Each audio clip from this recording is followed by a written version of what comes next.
first item on the agenda is to adopt the agenda. Can I have a motion? I move that we adopt the agenda. Keith makes the motion. Any second? I'll second that. Thank you, Mary.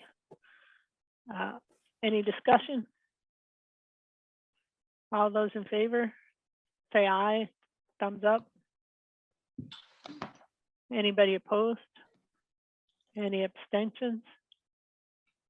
Okay. Next item on the agenda is to approve the minutes from December 21, 2021. Can I have a motion? So moved. Can I have a second? I'll second it. Okay, all those in favor? Aye. Everybody Aye. is on Zoom. Everybody, I think, tonight. Could you say the names of who made the motion and who seconded, because I'm not recognizing them? Who made the motion?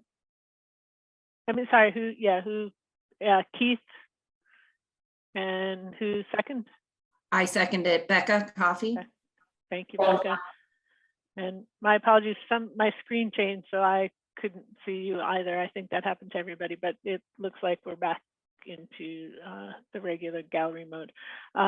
So just run again, all those in favor of approving the minutes, say aye. Any opposed? Aye. Any abstentions? Okay, motion carries. Next item on the agenda is Tracy's going to give an update on strategies for necessary advisory, and that's with respect to Lincoln in particular, property values, equalized pupil counts, and draft work plan updates, as well as what's been happening in the legislature. Go ahead, Tracy. Thank you, Mary Kate. Per your request at the last meeting, I did follow up with the Agency of Education regarding strategies for necessary and advisory districts in the articles, and any insight that they can offer us. And I wanted to let you know that the agency reported that the House Education Committee plans to take up Chapter 11 in its entirety in the coming session. So review and changes to the chapter and the laws that affect this process and shape unified unions and mergers in the future will be being discussed and potentially changed. They are also separately planning to address withdrawal of districts from unified unions, which is a part of Chapter 11, Section 724. And we do know from our local experience and conversations that this section really lacks clarity and is procedurally complicated and confusing. Of course, we don't know at this time if changes will be enacted, and if they do, what the substance of those changes will be, and whether or not they'll affect the study process or Lincoln's withdrawal process. So I encourage the committee to remain very flexible and study plan considerations and options thoughtfully so that you can be prepared to modify articles or pieces of the study quickly based upon your deep study of the options up until the point that legislative changes are clear and their impact on your process is clear. I'm reminded of one of my favorite quotes by Pasteur, which is chance favors the prepared mind. And this committee has already done some very deep study. And I suspect that additional deep study of options and considerations will help you to respond when the variables become clearer with regard to Lincoln.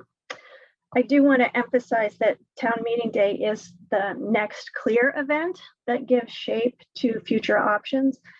If one of the towns of the district right now votes no, the committee can more reasonably plan on the structure for a possible merger if the committee recommends that one be brought to the electorate to be voted on.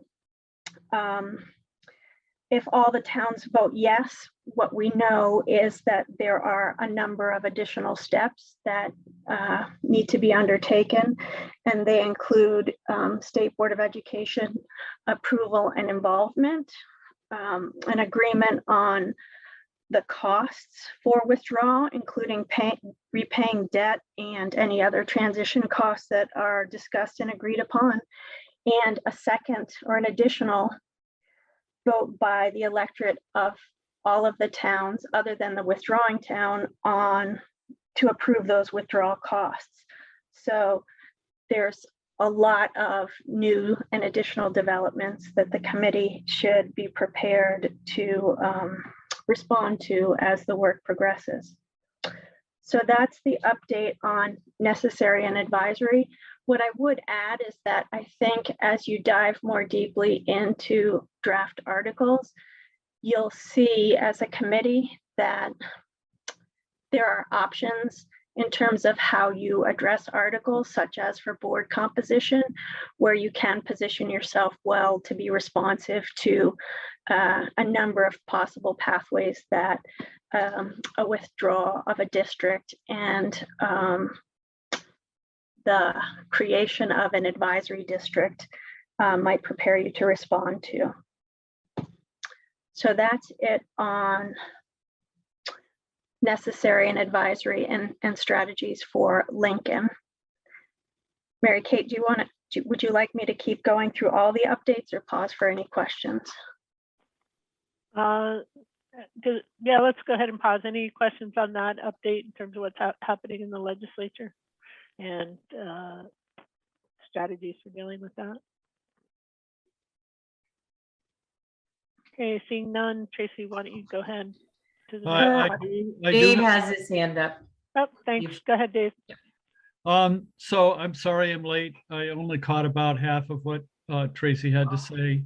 But I thought I heard her say that we're preparing for a vote on March town meeting day to approve the articles of agreement. Is that or to move forward with the merger, or what did I miss? So in March, each of the towns will vote on whether to approve Lincoln's withdrawal from the districts, and that's what Tracy was referring to. Okay, thank you. Yep, you're welcome. Okay, anything else? And please, if I miss someone. Okay, go ahead, Trace, why don't you move on to the next? Okay, I committed at the last meeting to update you on insured property values for the schools and MAUSD. Haven't gotten that from the insurance company yet. The holiday break makes it a little harder to move on some of the details, but I wanted you to know that was still on the radar and will be updated as soon as we have that.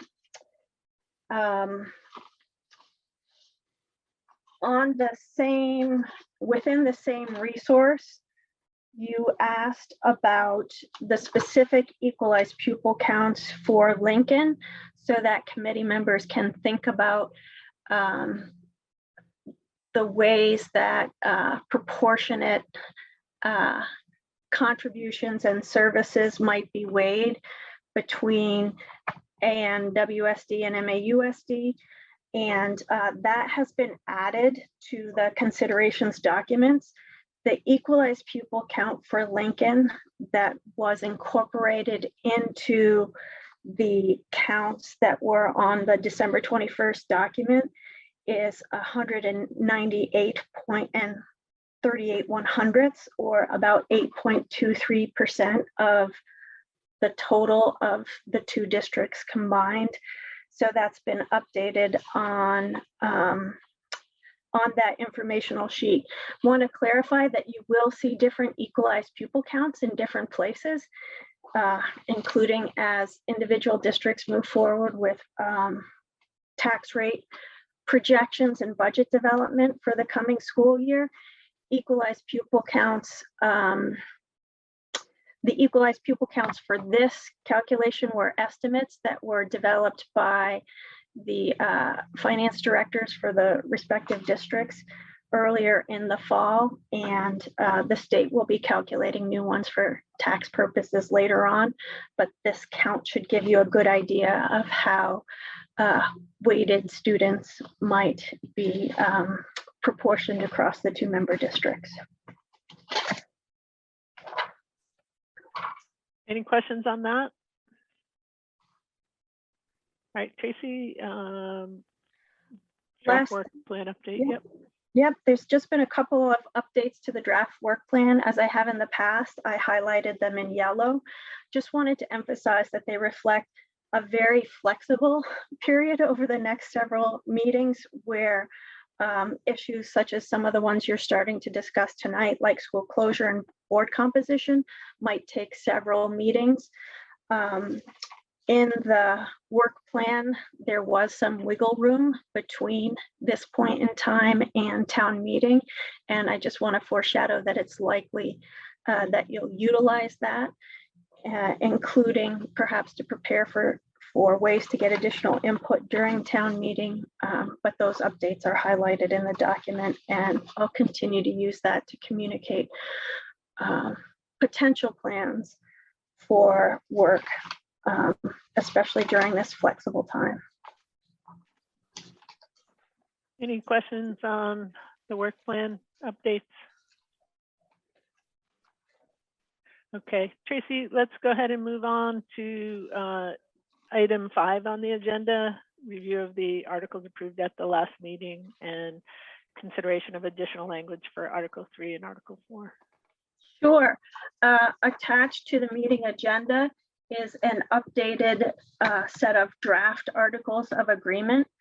At prior meetings, you have granted or given preliminary approval to Article 1, 2, and part of Article 3. Article 6, which has 3 points, and one section of Article 7.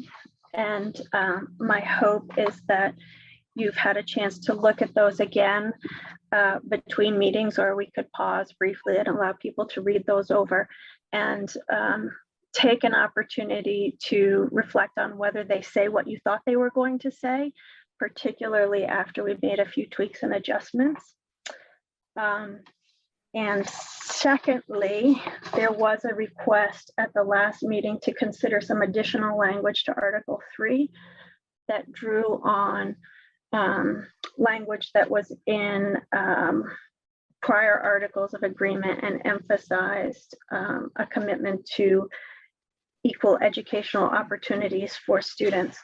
So that information is, or that language is there for your consideration. I could pause there before we talk about Article 4, if that makes sense. Yeah. Any questions, any discussion regarding the Article 3 proposed language and the highlighted language?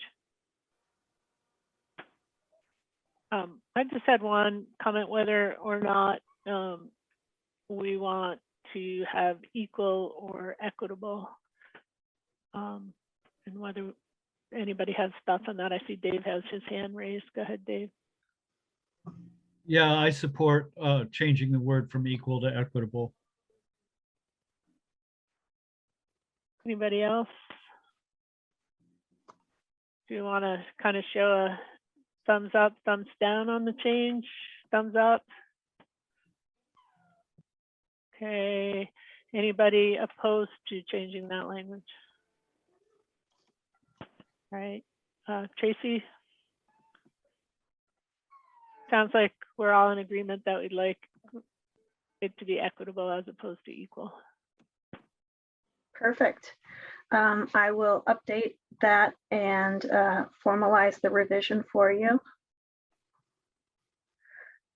Article 4, we discussed at the last meeting, and there was a question about whether or not Article 4 needed to be there or not, and an interest in communicating clearly that construction and major renovations weren't necessary for the merger, but an interest also in not in any way constraining the future board and making sure a future board, if a merger occurs, making sure that the language is clear in that way. In the comments, I added some potential language to address that, but do want to affirm that the agency feels that that article is required. So would encourage you to address that in a way that you feel comfortable with in your draft articles.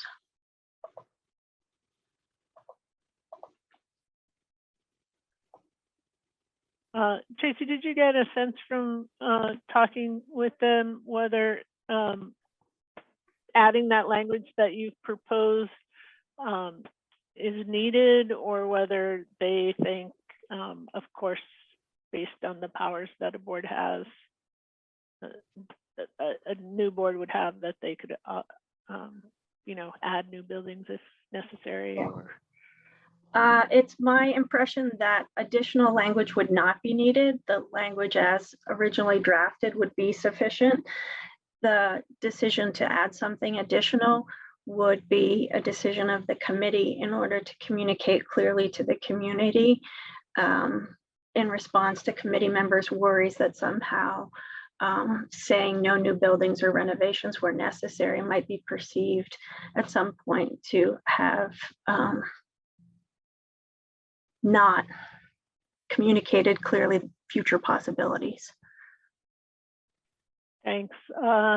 What are people's thoughts on this, adding this additional language or something similar to what Tracy's proposed? Go ahead, Keith. I mean, the existing language is fairly clear, but I don't think it would hurt to add something, if only for the sake of making it clear to the community. I guess what Tracy said. All right, anybody else have any comments? Go ahead, Dustin. Can you all hear me? Okay. Well, I like how Tracy put it in the comment where she's got the quoted text, just to make it a little clearer for the community. And just so that down the road, there's not, people don't point to that article and say, well, it said here that there was no new renovations needed for this, when for reasons we can't foresee now, a renovation or something like a renovation might be needed. Thanks, Dustin. Kevin?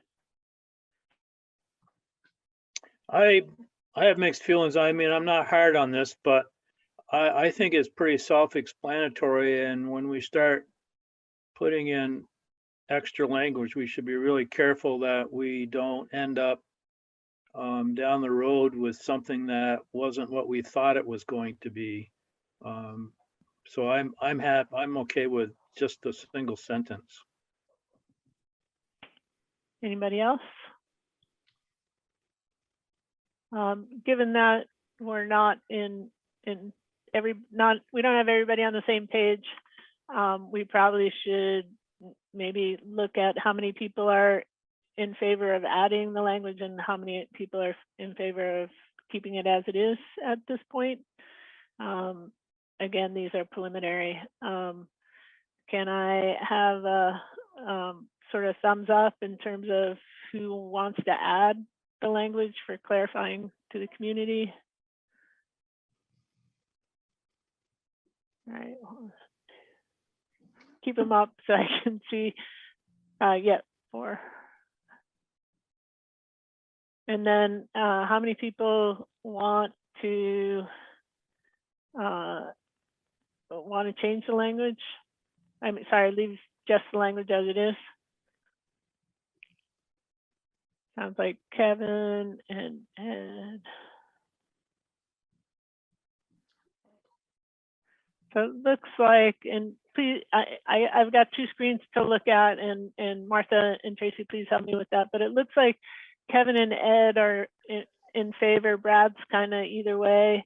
I was Kevin and looking at page 2 and they were taking a nap, nothing yet, so. So is there anybody besides Kevin and Ed that feel like we should just leave the language as it and not add the additional sentence? Please speak up, just because I want to make sure I get everybody. All right.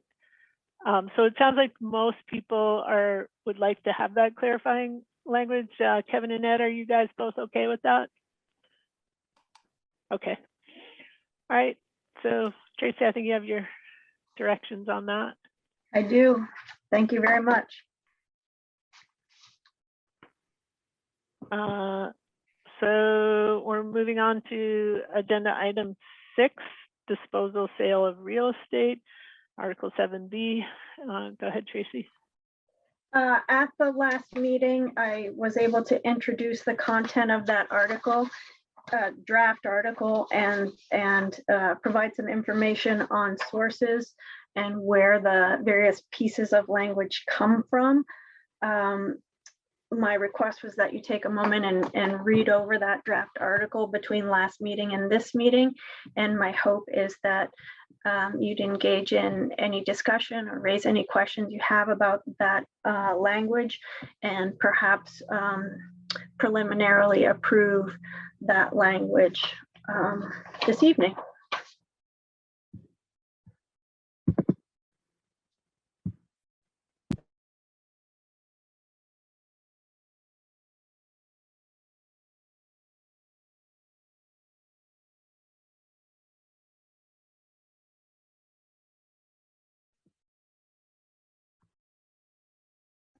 Can I get clarity? What language are we considering to approve this evening?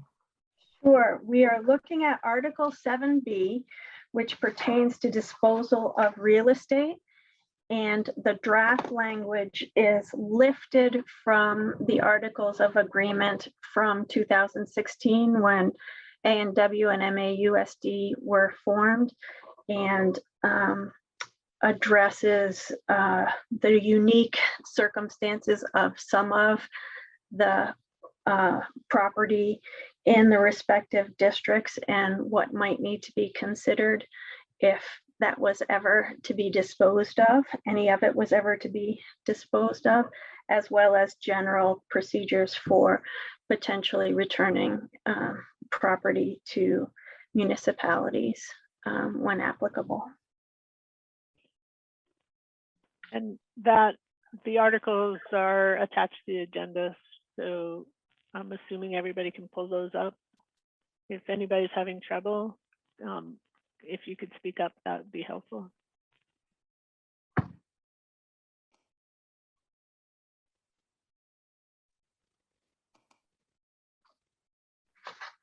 All right.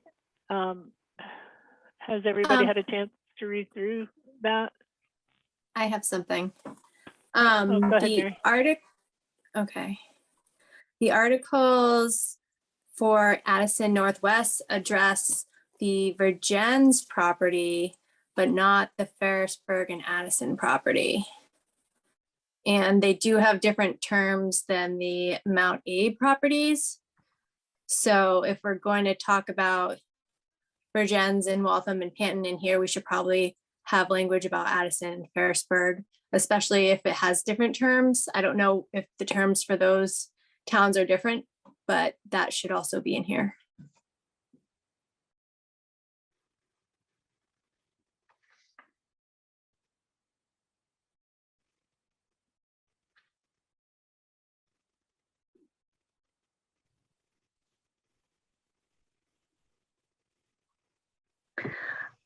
I think, Mary, unless I'm missing a detail, that the areas where terms are different are areas where the forming districts, where there were union schools that had shared ownership of property. So they need special consideration because there isn't a single municipality for them to go back to. But for clarity, the language could, in the section that generally addresses returning facilities to a municipality, we could mention individual municipalities there, just so it's more consistent, if that makes sense. Okay. Can I ask a question? Go ahead, Sarah. Sorry, I need to get, my computer just died, so I'm using my phone. I am curious about if at the moment, if you sell it back, it goes back to like the original owner, but at this point is now the owner MAUSD and ANWSD. And so that's who then has the right to sell it, even though they're not really anything. Does that make sense? Yes. Like, I'm confused about who the owner becomes Right. after the fact, and if the clarifying language is I guess I don't know the answer to the question. Yeah, and maybe I don't know if we need a legal opinion or if you've looked into this, Tracy, but it does, I think what Sarah's saying is true, and yet each of those two districts, Mount Abe and Addison Northeast, have agreements that they're bound by and would, I would think, also be bound by later, but it's a little murky. Yeah. But if those don't exist anymore, Right. then who is it? I guess is Right. my question. That's exactly what these articles, this section of the articles is trying to cover. So if a merger is approved, all of the real and personal property would be transferred to the new entity. If that property is no longer needed, the articles are required to specify what would happen. They can't revert to ANWSD and MAUSD because they no longer exist. So the articles are attempting to specify what was in the 2016 articles, which is that properties would be returned to the municipalities, or in the case of union schools where there isn't a municipality to return them to based on the terms of the original formation of the union, which is most complex for Virgin's Union Elementary School, but also for the union high schools, the former union high schools, that those be sold. And that's helpful. Do other people have questions? And Martha, if you could also keep an eye on the second page. Go ahead, Dustin. Well, I'm just curious if our current articles agreement in MAUSD and in Addison, state what happens when, the merged district no longer exists, and wouldn't it just follow that? And then those municipalities would be, the school buildings would become part of the new merged district, and the language in the new articles agreement would read very similar to what, the current MAUSD language would be. You hit it spot on. That is what the articles are this draft article is attempting to do. Anybody else have any questions? Are people generally supportive of, in that the second yellow paragraph, adding the names of the towns to try to add clarity? How about a thumbs up on that? Is anybody not in favor of that? Can I ask a question? Yeah, Erica, go ahead. It seems like it might fit better in the first paragraph. rather than just putting it in the paragraph where it explains what happens if the town decides not to keep the property.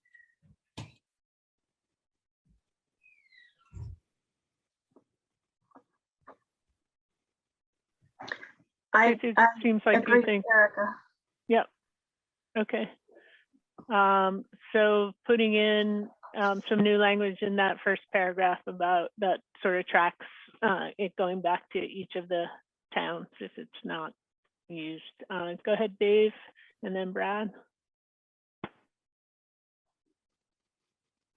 I'm Dave, reading these 3 or 4 times, and it seems as though in this third paragraph, 1, 2, 3, fourth paragraph, in the event that at such subsequent time as the new determines that any of the real property once owned by the Mount Abraham Union Middle School District. So currently, I think the Mount Abraham Union Middle School District is the owner of all of the elementary schools in Starksboro, Lincoln, Bristol. So isn't that in conflict with the first paragraph that says it's going to the town? Here it says it's going, that the new board is going to decide, since they were once owned by the Mount Abraham Union Middle School District, the new board could decide to do something else and not return it to the towns as is specified in the first paragraph. It's a great question, Dave. I believe that the Mount Abraham Union Middle High School District and Virgins Union High School Districts no longer exist. Those ceased. Those were the ones that operated the Union High Schools prior to the 2016 mergers. So that just identifies really the high school, the 2 high schools and their any associated buildings, and addresses what a new board could do with them if there was a merger. And what a new board could do with them is sell them, which is the same as is in place for the Union School District boards right now. So I get that that's the intent, but I think in the second line where it says, including lands and buildings once owned by those 2 districts. So they currently own those buildings. So that means the Bristol Elementary School falls under that paragraph, because that school is currently owned by the Mount Abraham School District. And so this paragraph would apply, because it did once own. If the new board decides that they no longer want that building, they can decide what to do with it because it was once owned by the Mount Abraham Middle. I get the intent. I just think that the wording is incorrect. Yeah, it sounds like it's a question of timing, right? So once we're merged, the Mount Abraham Union School District would have once owned all of the previous buildings. But that's the way I read it. Yeah. Yeah, and so maybe the once owned is like prior to creating the Mount Abe Union School District. Does that clarify it, Dave? Is that what you're right? Owned by the Mount. I think it needs a legal opinion. We have some lawyers, but yes, I think that gets to the idea. Okay, Brad, go ahead. Yeah, I feel like this is a little above my pay grade, but we haven't talked about it yet. But we will be talking about school closure in the context of, town voting. I wonder whether we should, reserve some space here, or at least some opportunity if we need to, after we talk about, the closure issue, to come back and look at this to make sure that there isn't inconsistencies between, this article and an article that we haven't yet discussed. Rebecca?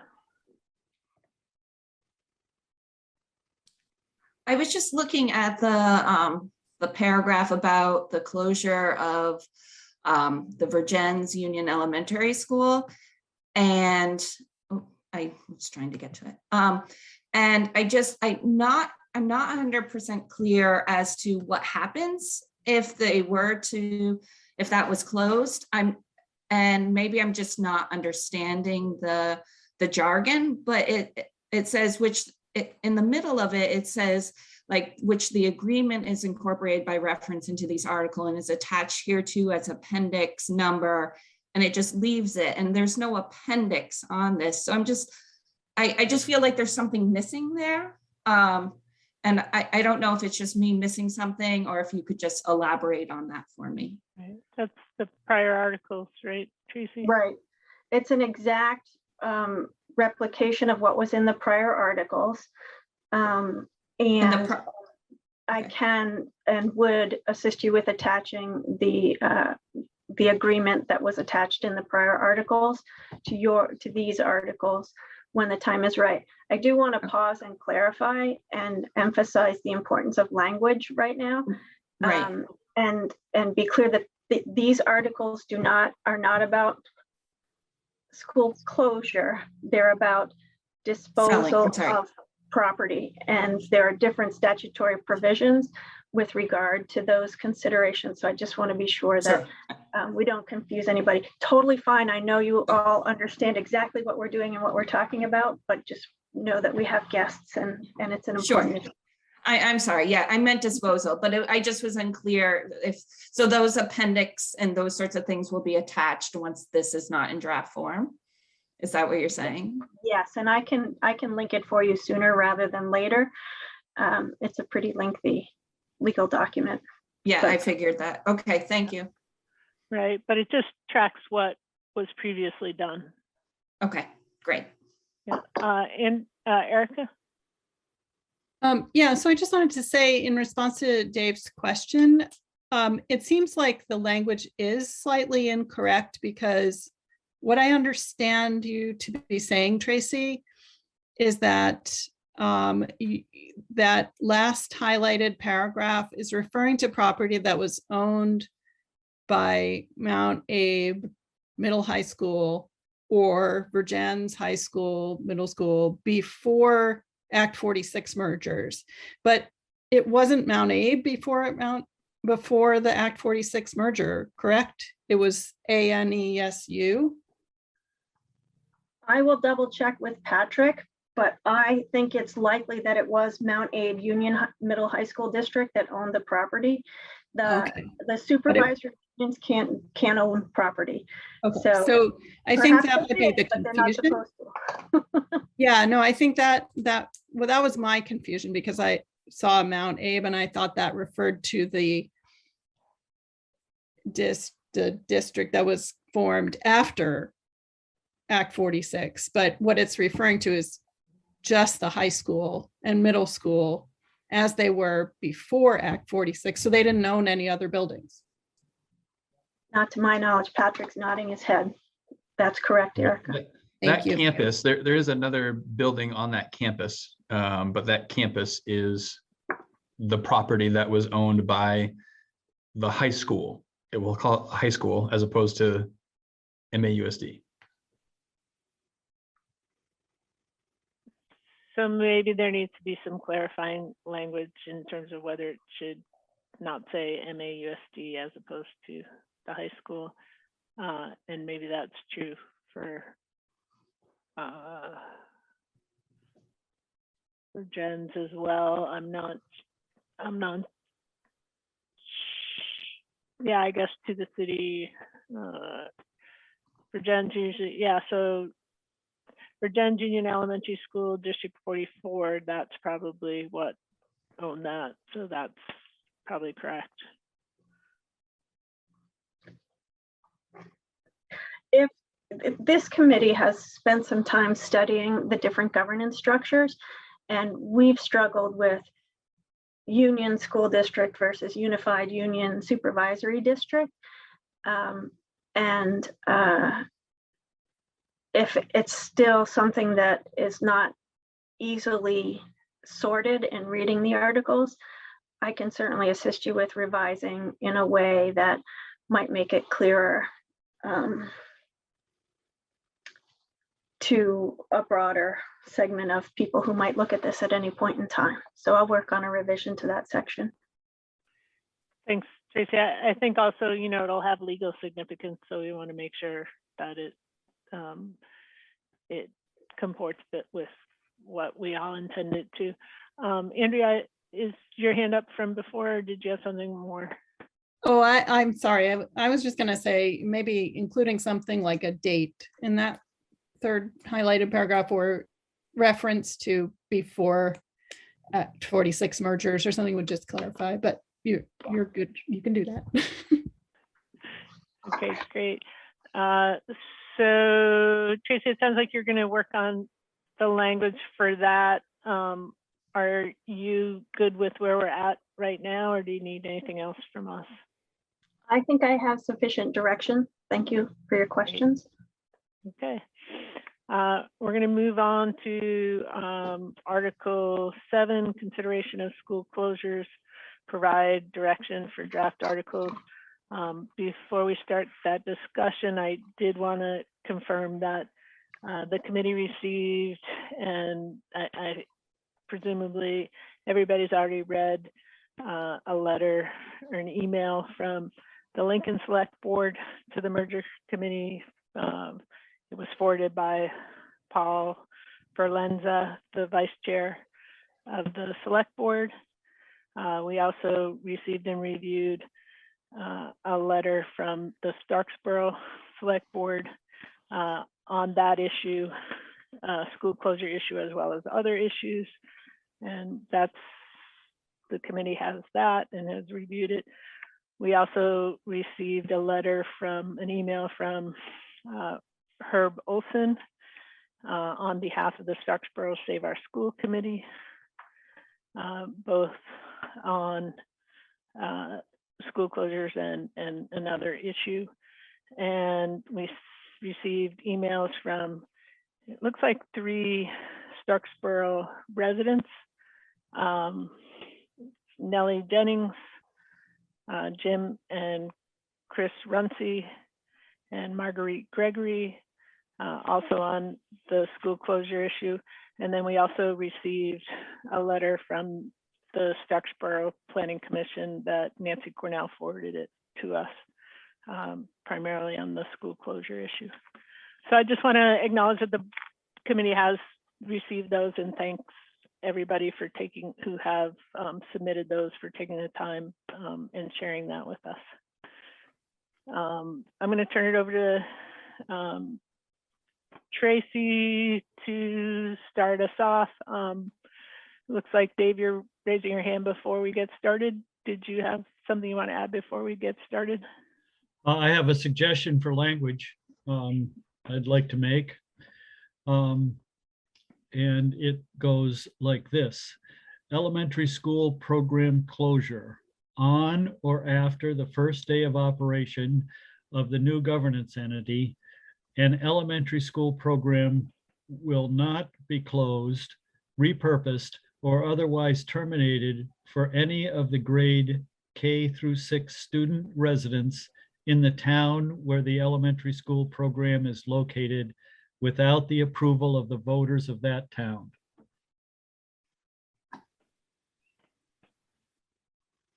Okay. So let's revisit that. I think, Tracy, you were going to present some initial information first. So why don't you go ahead and do that, and then we'll circle back. Sure.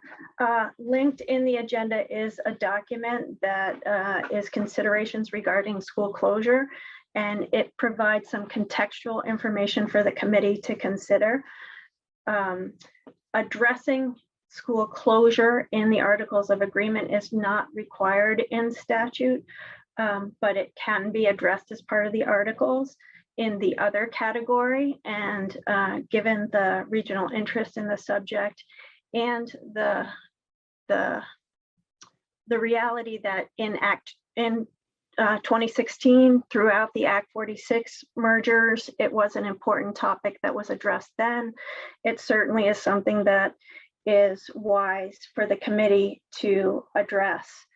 Some contextual considerations that might be of use relate to what were formerly known as small schools grants and the relevant statutes and more recent Act 73 of 2021 pertaining to small schools grants.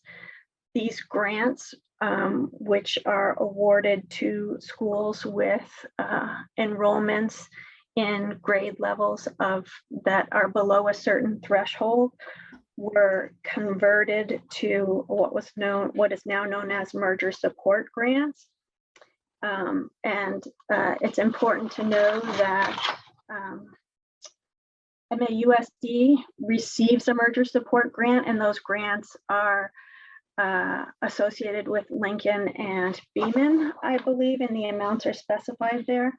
And I did take the liberty of asking the agency if there were any questions about whether or not that merger support grant would continue if a merger were to occur between ANW and MAUSD, and they said that they believe they will continue. So I have that documented via email and shared that with the finance teams in both districts, just in case it ever becomes relevant down the road. But that's an important consideration to understand when thinking about school closure. Also, I included sections of statute regarding school closure. This is a complex issue and there is not a right or wrong answer, but I think it's really important for the committee and for folks who are interested in the question of school closure to understand what the law says. And 16 VSA section 562 gives power to authorize the school board to sell or dispose of schoolhouses. So that's something that has to go to the electorate.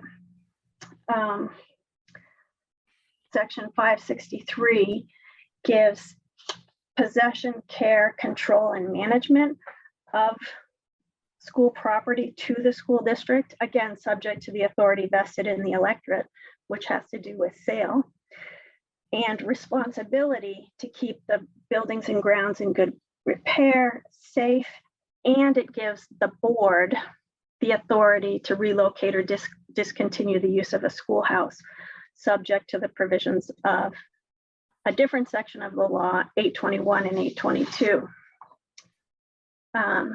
That section of the law provides for approval of the electorate if a district is going to stop providing education in any school within the district.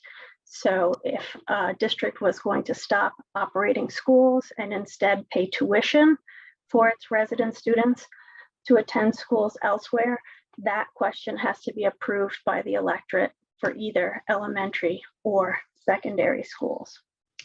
So I do think that perhaps there's misconceptions about which body is responsible per statute for the kinds of decisions around the operations of schools, closing or repurposing a school, and disposal of schools, and encourage the committee to be very thoughtful about those perspectives. Given that legal counsel in the past, during the 2016 Act 46 mergers and prior, in mergers that happened prior voluntarily to 2016, way back as early as Act 153 and prior versions of school governance changes, have generally recommended that articles of agreement not unduly limit the powers of any entity to which the powers were granted in statute. So shouldn't unduly limit the powers of the electorate or the board. And if that was going to happen, that should happen for a limited time only. And they recommended at the time up to 4 years. I'm not aware of anything in law or precedent or any challenges to that. It's just the advice that was broadly given by legal counsel throughout prior mergers. So because of the importance of the question and because of the variety of ways that entities handled articles regarding school closure, I also pulled something of a menu of sample articles from Addison Northwest and MAUSD's and sorry, it's Addison Northwest, and that should be Addison Northeast, sorry, from your prior articles, and as well as the Agency of Education's imposed language regarding school closure in the articles for organizations that were forced to merge. I included sample language from Elmore Morristown, which merged prior to Act 46 under Act 153, Addison Central's, which is your neighbor, and Champlain Valley's articles as well. And I just want to highlight that Champlain Valley has a policy in addition to their articles around school closure and repurposing in school, repurposing of schools, that provides universal school choice for students in all schools pre-K 8. So it's just an interesting variable that's different for them. So there are a number of options. There are no right or wrong answers. There is the importance of being mindful of the impact of maintaining or choosing not to continue to receive small schools grant. And there is the need for careful consideration about the powers that were delegated by the legislature to different stakeholder groups. I will pause and answer questions about any of the background material, and welcome or encourage your discussion and some sense of direction regarding what the committee would like to see as possible model articles for further discussion. So let's start with if anybody has any follow-up questions on what Tracy's presented. Kevin, you do? Okay, go ahead. So going back to the small school grants, I was under the impression, at least early on in the game with the weighting study, that they were going to do away with the small school grants and it would become part of the small school aspect would become part of the weighting study. Is that, am I just misunderstanding that, or is that still out there? This is just the information that I have at this time for this area, and in terms of withdraw, I think we have to wait and see what the legislature does. You don't know until it's done. David, looks like you have a question with what Tracy's presented so far. Well, I was just going to second sort of what Tracy just said.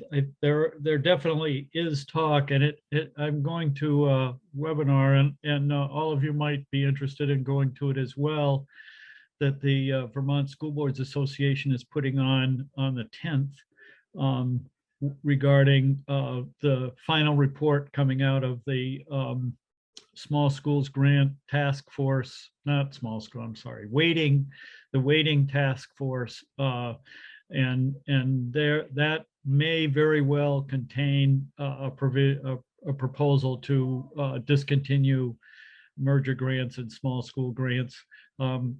But Tracy's right, it goes to the legislature and they get to do something entirely different if they choose to.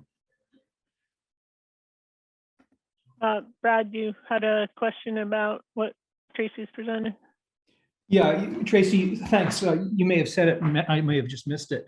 But when you talk about the district electorate having certain rights under the legislative scheme, how do you define the electorate? Is it town by town or just the district electorate?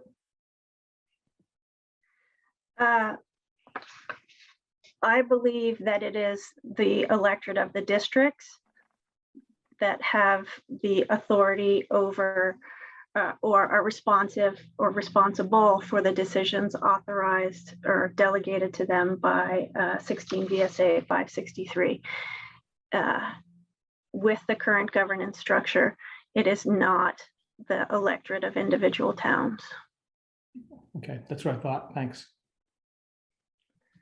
Okay, anybody else have questions on what Tracy's presented? I'm just gonna check.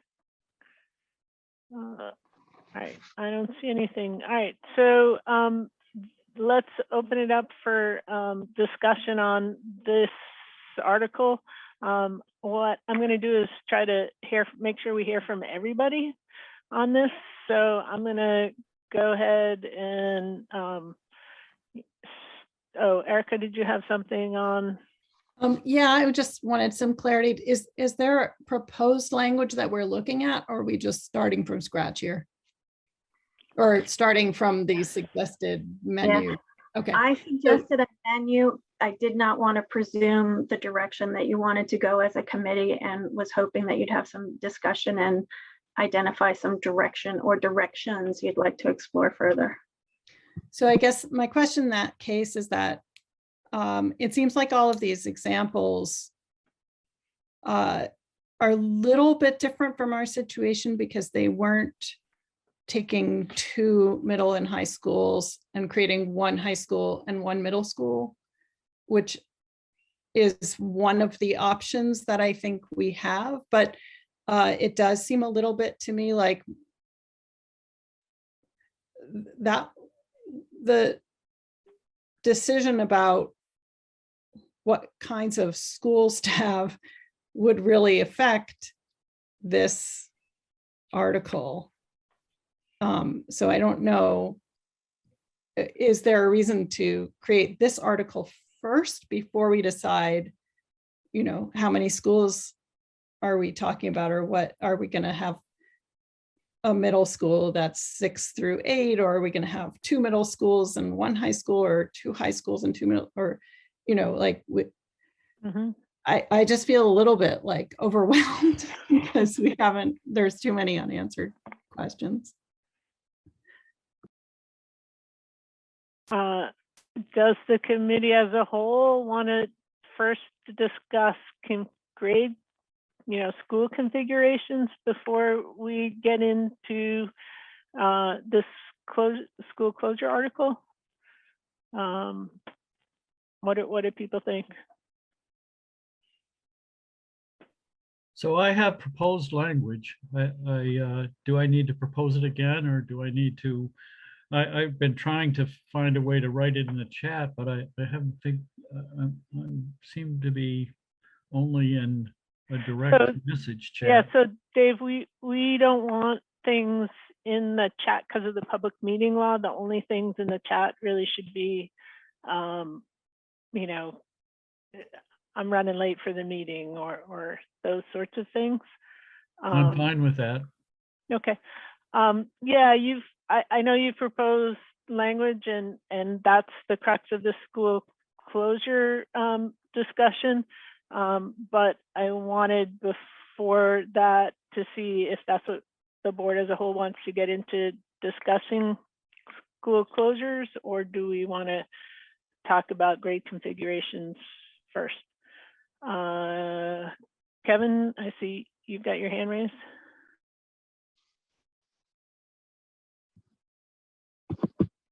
I'm a little confused.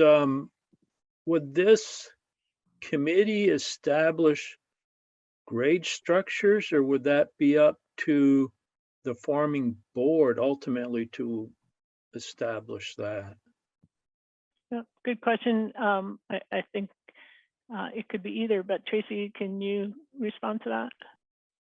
Yes, I raised my hand because I realized I really didn't do a good job of mentioning grade configurations or school of attendance, which are both also articles that were addressed in the Act 46 mergers in 2016 and do relate to some of the considerations around the issues that you want to address as a committee and that your community is raising for you. School of attendance was often included as an article for a limited period of time, I believe, to give stability in the transition and to give clarity to students and families and employees, for that matter, about what they can expect about where students will go to school. So there are some sample articles in that kind of menu of options that were included in some of those 2016, and in the case of Elmore Morristown, even prior to that, their merger there, that the committee can consider. Again, want to emphasize that those articles where they exist tend to be of a limited duration, again, because the responsibility for that is clearly delegated to school boards by the legislature, and that very well could be an important part of improving opportunities and outcomes for all students, that a board should be charged or is charged with studying deeply, understanding, and providing the governance for as representatives for the community.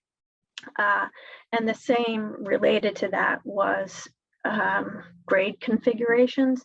Again, ultimately, that is the responsibility of a board to oversee, but limitations were included in articles of the past to provide some of that stability and clarity in a period of transition. So those two things often go with under the other articles category and go with questions about closing schools, or answers to questions about closing schools, rather.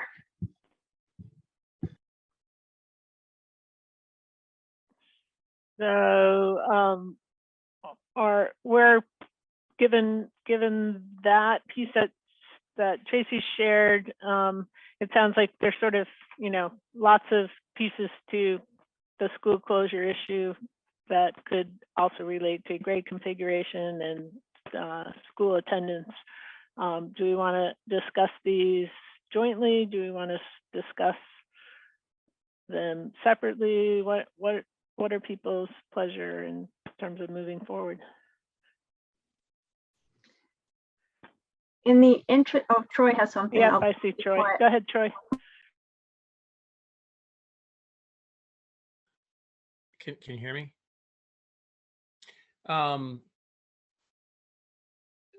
Look, I just looked through all the language from the different districts, and I looked at the one from the state, Article 4B.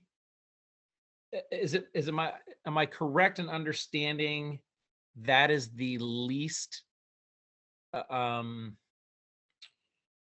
restrictive language we can use? Or I guess my question is we have to have some language in there, and is the state saying in Article 4B that you at least have to have that if we want to create more restrictions to close schooling in a certain location, then we can add that, but we can't go less than this.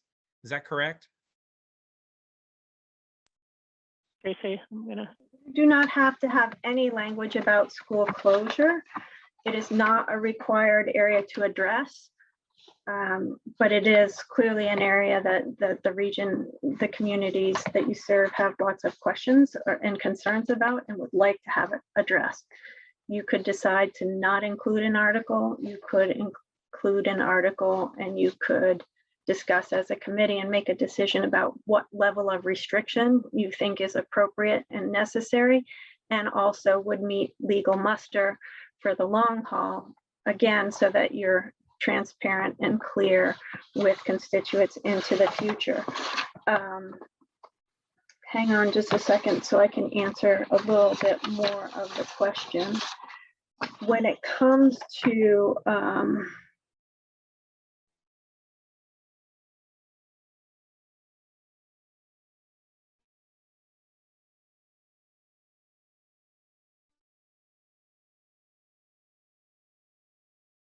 also is optional, but again, something that was commonly included to give clarity and comfort and provide stability and transition. And let's see. Grade configurations and changes to grade configurations also falls under that category. So again, it's optional, not required, but has been included frequently in the past to provide stability and transition, to provide clarity, and to assist with helping people understand what to expect in the first year or years of operations.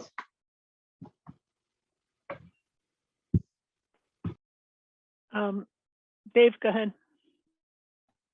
So I'm presuming that we're operating under Robert's Rules of Order. Is that correct? Correct.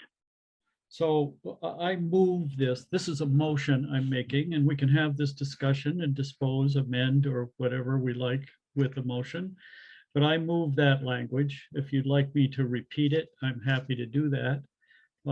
That will give us a structure. I think Robert's Rules is designed to give us structure in how we go about debating things. And this would do that. So my motion is that elementary school program closure, is the title of the article, on and after the first day of operation of the new governance entity, an elementary school program will not be closed, repurposed, or otherwise terminated for any of the grade K through 6 students resident in the town where the elementary school program is located without the approval of the voters of that town. We don't have an action item for this, so it's kind of an awkward motion. Yeah, I don't, so it's true. So our agenda doesn't have that we're taking action on this article today. And so I don't think we can come to a final determination today. We have just that we're going to discuss today, and there may be people in the public who want to have comments that aren't here today because they looked at the agenda and saw that we're not taking action at this meeting. So I think, and somebody correct me if I'm wrong, but I think it would be out of order to actually vote on an article today, and that we need to discuss, but somebody correct me if I'm wrong in terms of the agenda and notice and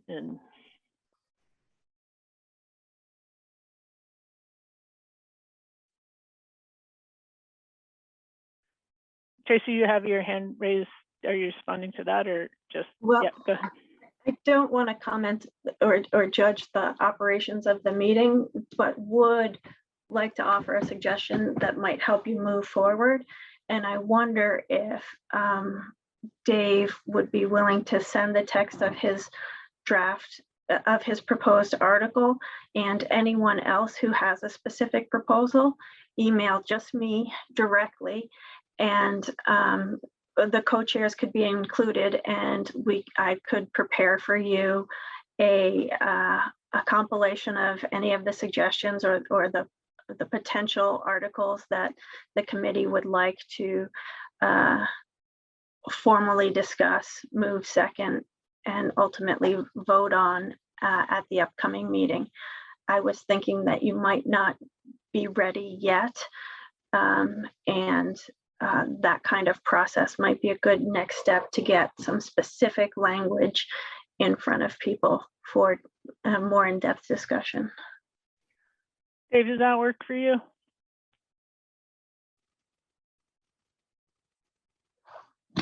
Sure, that works for me. Okay, thanks. So it seems like we're having a little bit of trouble then moving forward with the conversation. And here's what I would suggest. Why don't we go around, and if people could just share sort of what their thoughts are, concerns, pros, cons, just generally. I'm not looking for, maybe some people already have decided, what they think it should be, but I think there's probably many who would like to many of us would like to hear what people are thinking in terms of pros, cons on all three of these issues, grade configuration, school attendance, and closures. So does that sound good? We'll just go around and get everybody's thoughts, and that'll help us. I know for me, it helps me to hear what other people are thinking. Does that work? Thumbs up? All right, awesome. Thank you, everybody. So Dustin, you want to start? Sure. I guess things on my mind I'm thinking about as far as like grade configurations. I feel like we may be getting ahead of ourselves in this committee to be including that, just because I know with the the work that the board is doing and with Nate Levittson and all the proposals that were submitted. I think that all needs to sort of go through the process it's going through and see what comes from that. And as far as articles around school closure, I know my inbox, as lots of people on the committees probably had their inbox filled with letters expressing concerns about school closures from residents of Starksboro and Lincoln. And I do fear that, if we don't include anything in our articles for what they'd like to see, that might just be a real roadblock that we're not gonna be able to overcome, because I think not including anything would essentially give the forming board full authority to close or repurpose schools, and I think that really may be a no-go in our communities here. So that's what's on my mind right now. Thanks, Dustin. Did you have anything on school attendance, or is that similar to the grade configuration?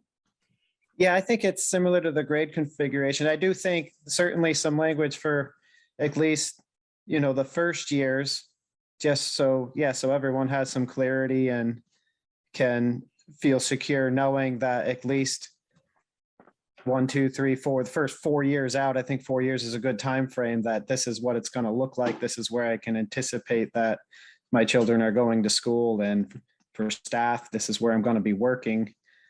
I think that is good. I think that should be included in our articles of agreement. Thanks, Dustin. Erica? I guess I just really feel like I need more time to think about all of this, but in terms of, determining the grade levels and the different configurations of schools, I guess, it does seem wise to give the boards the leeway to determine that, but I'm also afraid, like for example, in Dave's model language of his proposed article, you know, it specified 6th grade, but what if 6th grade is part of a middle school? So I just feel concerned that we need to make language that is flexible enough on the one hand, but not perceived as just kind of toothless or wishy-washy on the other hand. And I mean, also, it's my concern, and I don't know if this is the appropriate place of saying this, but that a lot of people hear merger and go to school closure, when in my perception of it is the way to keep our small schools is to pool our resources. And that's what a merger is for. So I don't know how come I have such a different perspective on that. And maybe I'm naive or wrong. That's possible. But I really do feel like the whole, one of the reasons that I would support a merger is because it would give small schools a fighting chance. So anyway, if there's some way that we can, I don't know, like in the example from Addison Northwest, they say that in they quote, it's not the state's intention to close its small schools, but rather to ensure that those schools have opportunity to enjoy the expanded educational opportunities and economies of scale that are available to schools within larger and more flexible governance models. So that's where I'm coming from. And I feel like that message is not getting out to the public. And that concerns me. Thanks, Erica. Keith?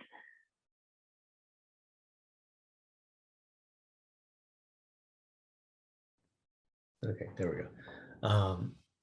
Yeah, I think in regards to arranging schools, including attendance, I think we need to strike a balance somewhere between providing clarity to the community so that they have something concrete to vote on.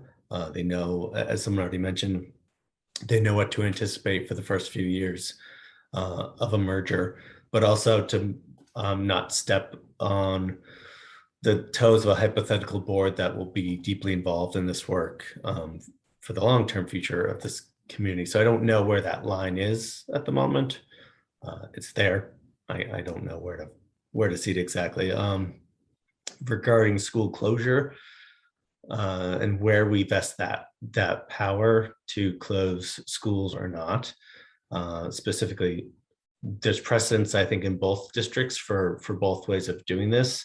If I'm not misremembering this, ANWSD has more of the phase out model in their articles of agreement. The X number of years, the board cannot close the school without a town vote, and then the Mount Abe, correct me if I'm wrong, had an indefinite model where a vote would always be needed. Is that correct for a school closure?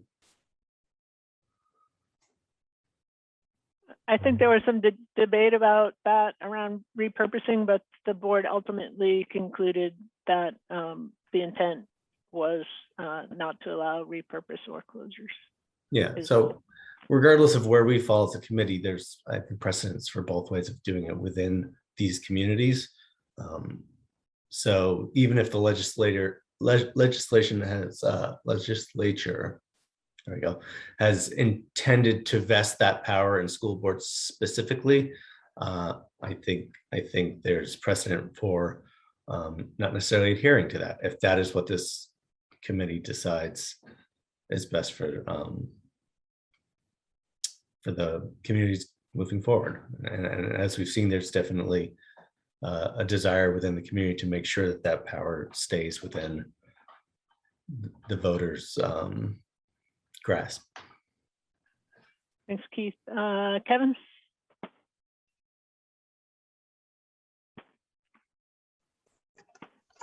So I been struggling this for a while because, you know, we've been going through this on the MAUSD side for a while. I do have a concern to allow a town to vote is going to have a significant impact on school operations, unforeseen in the future. I think it would really restrict the future boards in developing the best avenue, if you will, for any sort of an ends or a quality of or equity of education. However, I do think there is a time and a place for a district-wide vote. I'm concerned about what one town may want or think or believe they need can impact another 9 towns in this case if we all go together. And those 9 towns are held helpless, if you will, based on what that one particular town decides, which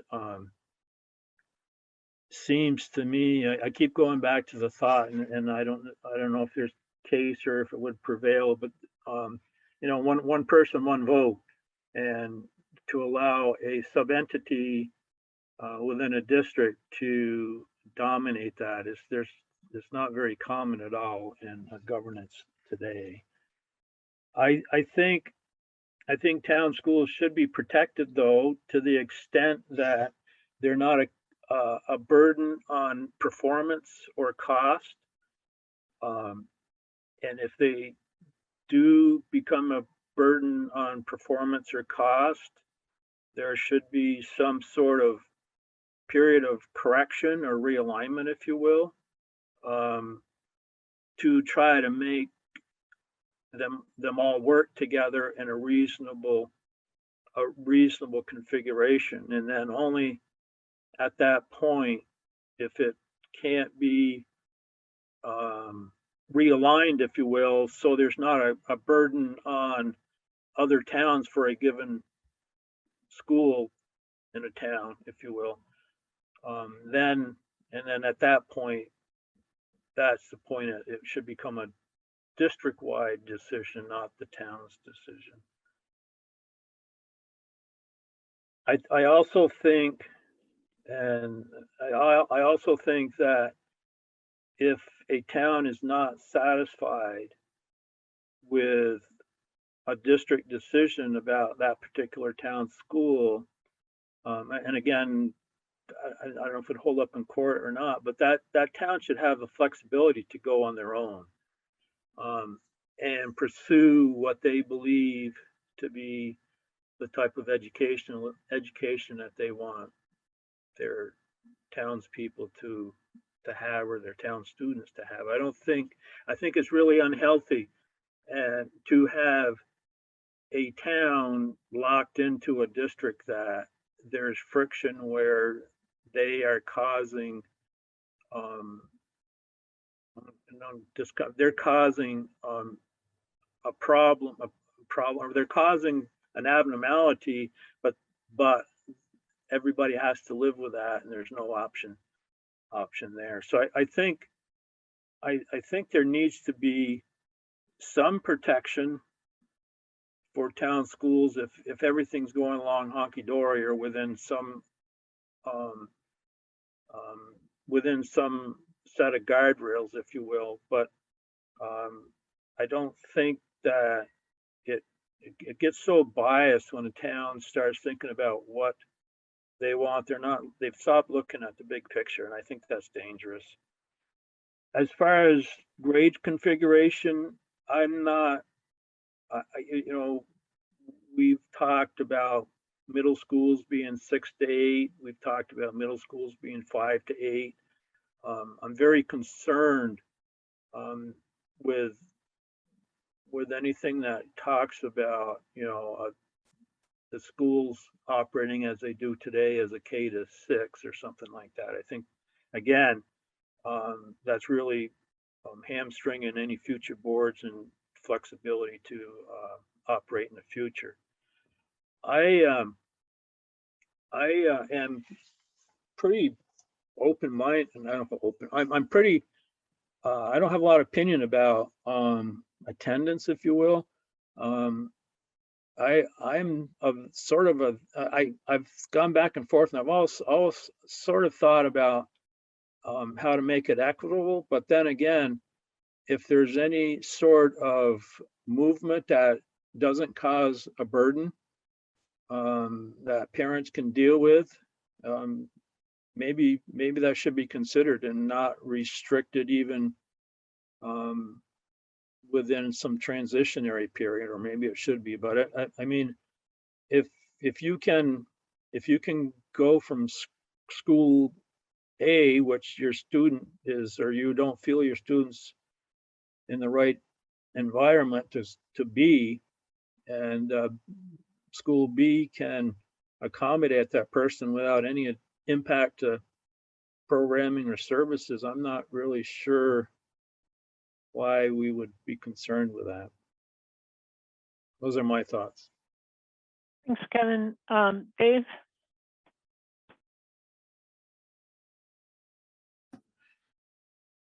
Yeah, so my biggest concern is about if this committee really thinks that we ought to merge.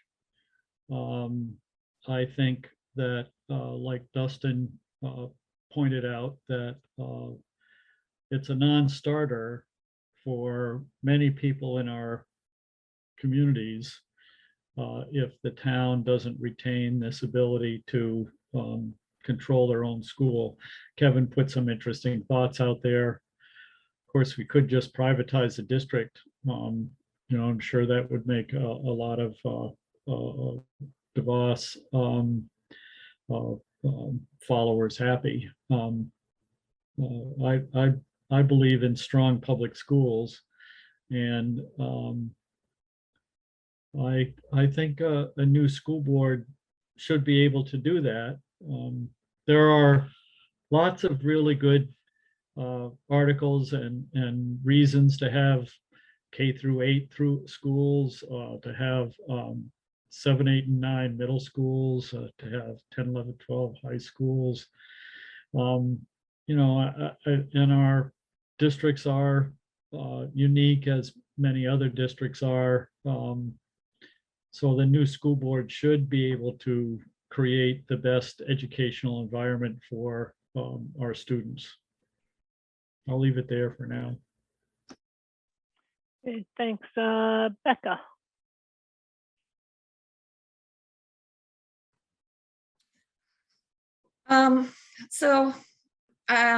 I feel like my thoughts really lie mostly around school configuration at this moment in time. I really think that needs to be really thoughtful.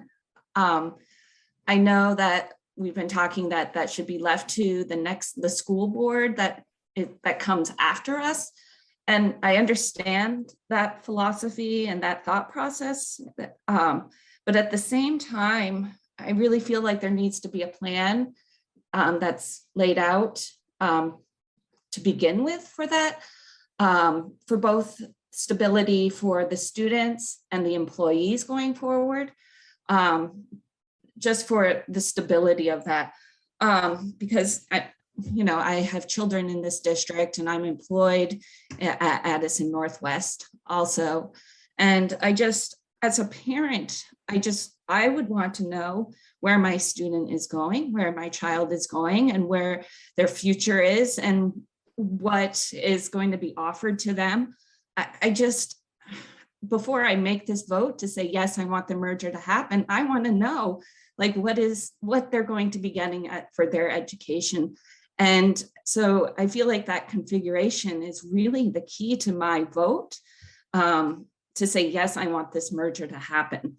So I feel like that school configuration is the heart of everything for me. And then the school closure would come after that. So that's where I am. And the other thing that I'm thinking about is I'm hearing a lot from the MAUSD district constituents. I haven't heard anything really from the Virgins, from the ANWSD constituents about how they're feeling about, this idea of closures or the merger. So I would like to hear more about from them about what they're feeling and thinking about it. So those are my thoughts.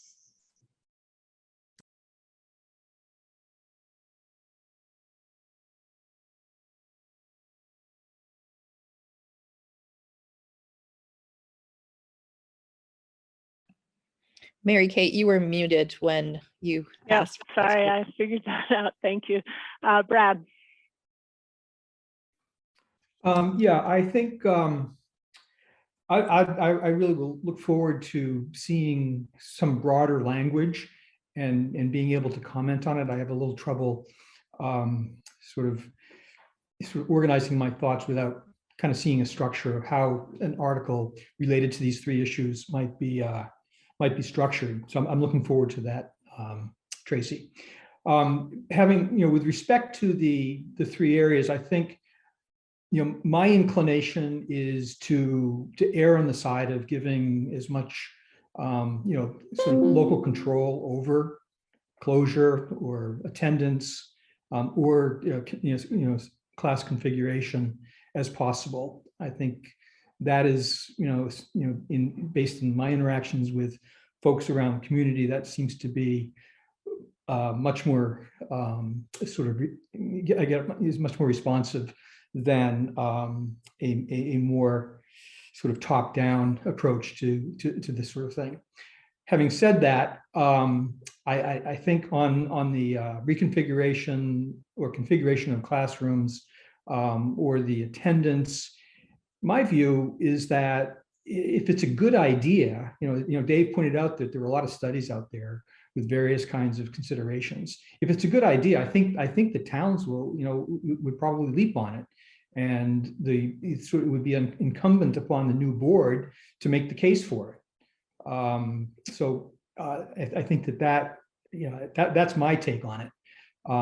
That if it's a good idea, it will, the towns will come around. With respect specifically to the school closure issue, in light of the decision that was taken by the MAUSD board, a month and a half ago, I would not be able to support an article that doesn't include the language that Dave has presented. So those are my thoughts.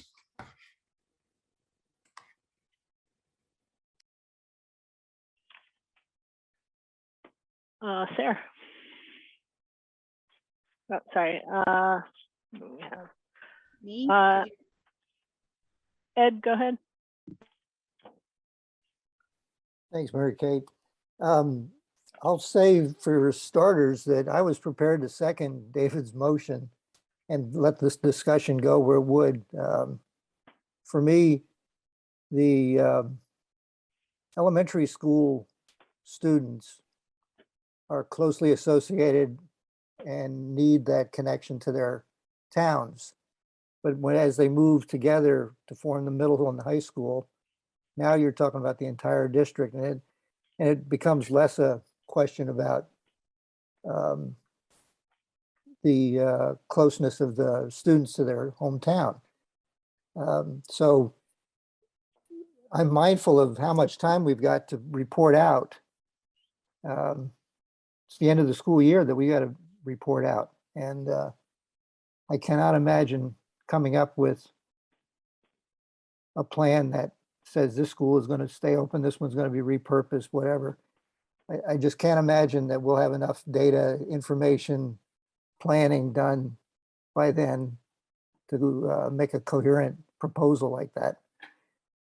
So for me, I focus on middle high school and where that line is between elementary, middle, and high school.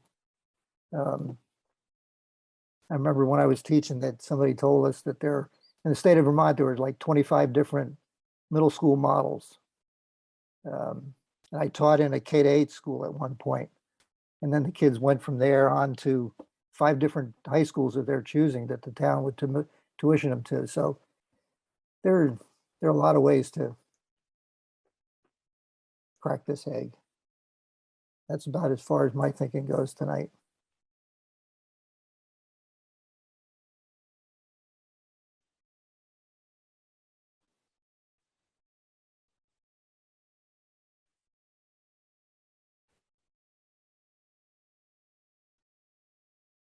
I was muted again. Sorry about that. Stephanie?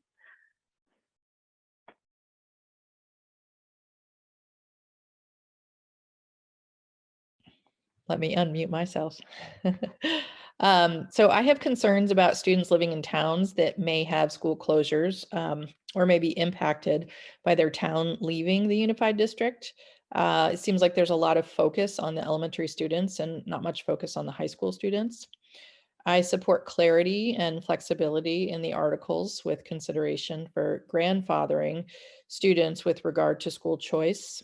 I'm hopeful that my children and other Lincoln and Starksboro or other town students can attend the unified school district or the unified district high school or a school of their choice without having to pay tuition out of pocket. With regard to grade level and attendance, I hope that we will focus on the developmental needs of students when considering grade level changes. I advocate that we use educational studies and brain research about what is best for students regarding grade levels. I also advocate that the board get input from all stakeholders, especially the educators and the administrators who see how the schools work and have a very important viewpoint.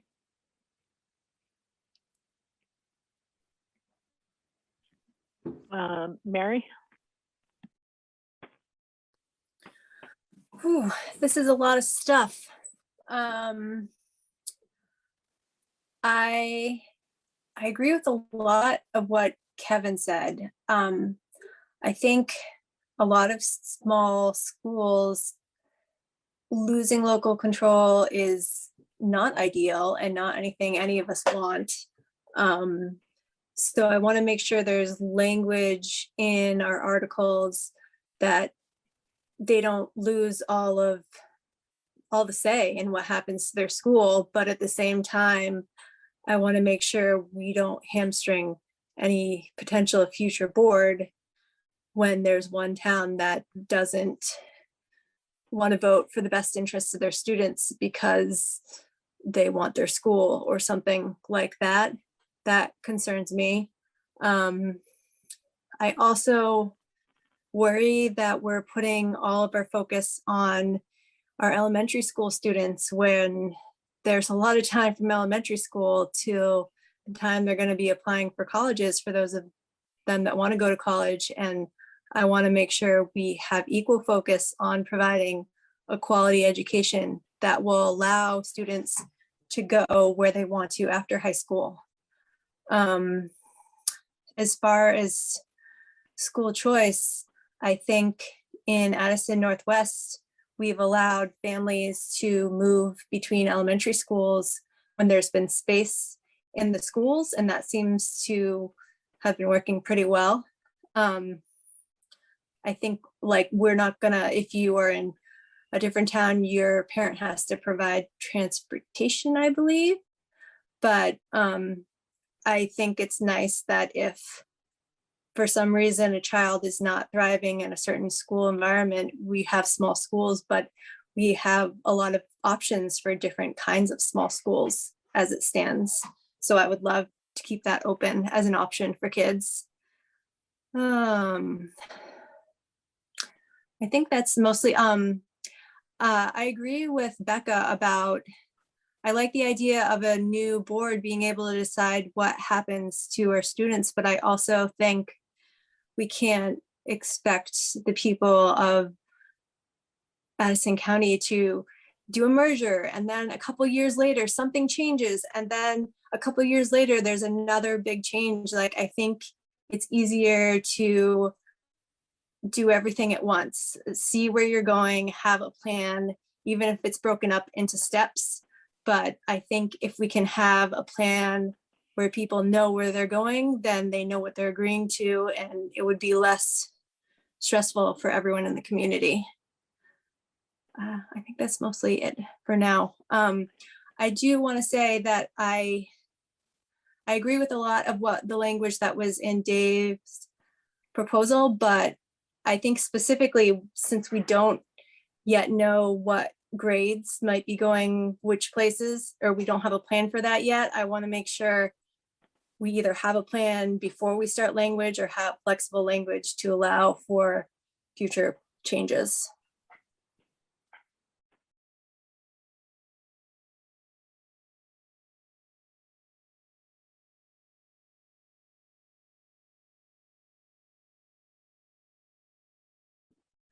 Sarah? Thanks for letting me know I was muted too. Yes, sorry. I want to err on the side of less is more. I think we should have really minimal language about all of the things. I agree that I think a lot of the anxiety comes from not knowing what is happening, and the longer everything takes and the more we don't have clarity about a plan, we clearly, it's harder to say, oh yeah, I want to do that if I don't know what the plan is. So I agree with the fact that we need at least some kind of a menu or a direction, but I also don't want to have it in set language that is permanent. I'm really against any kind of language that doesn't have a, sort of an expiration date or some kind of a plan that way.